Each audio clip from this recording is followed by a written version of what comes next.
ஐயனார் துணை சீரியலில் அடுத்து வர எபிசோடில் நம்ம சேரன் இருந்துட்டு நேராக சந்தாவோட அப்பா கிட்டே போயிட்டு எனக்கு சந்தாவை கல்யாணம் பண்ணி கொடுத்துறாங்க, மறுபடியும் எங்களால் இங்கேயும் அங்கேயும் எங்களால் ஒரு மனசோட எந்த வேலையும் பார்க்கவே முடியாது. தயவு செஞ்சு இதே மனமேடையில் எனக்கு சந்தாவை உங்களோட சாட்சியை எனக்கு கல்யாணம் பண்ணி கொடுத்துருங்க அப்படின்னு சொல்லிட்டு கேட்டுக்கிட்டு இருக்காங்க. அதுக்கடுத்து தான் பார்த்திங்கன்னா சந்தா இருந்துட்டு ப்ளீஸ் பாப்பா எனக்கு அவரவே கல்யாணம் பண்ணி வச்சுருங்க, இதுக்கு மேலே என்னாலையும் இங்கே இருக்க முடியாது, இங்கே இருந்தாலையும் அவரோட ஞாபகமாக தான் இருக்குது, ப்ளீஸ் பாப்பா எனக்கு கல்யாணம் பண்ணி வச்சுருங்க அப்படின்ற மாதிரி சொல்லி கேட்டுக்கிட்டு இருக்காங்க.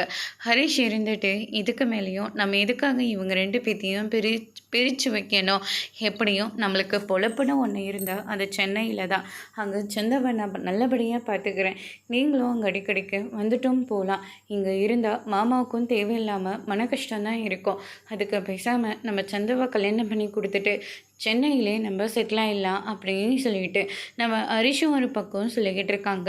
அதுக்கு அடுத்ததாக அவங்களுடைய அப்பாவும் அம்மாவும் யோசிக்க ஆரம்பிக்கிறாங்க.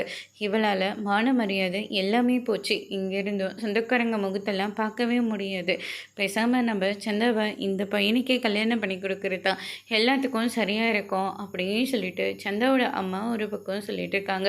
அதுக்கு அடுத்ததாக பார்த்திங்கன்னா அண்ணன் சந்தா சொன்னது எல்லாமே உண்மைதானா? ஆமாண்டா உண்மைதான் அப்படின்ற மாதிரி சொல்லிடுங்க. அண்ணன் இவன் சோழன் அண்ணன் என்ன சொல்லுதுன்னு உங்களுக்கு புரியுதா? சந்தா நீ கர்ப்பமாக இருக்கிறதா சொன்னதுனால தான் இந்த கல்யாணமே நின்றுச்சு அப்படின்ற மாதிரி சொல்லிடுறாங்க. அதோட பிரம்ம முடிச்சிருக்காங்க.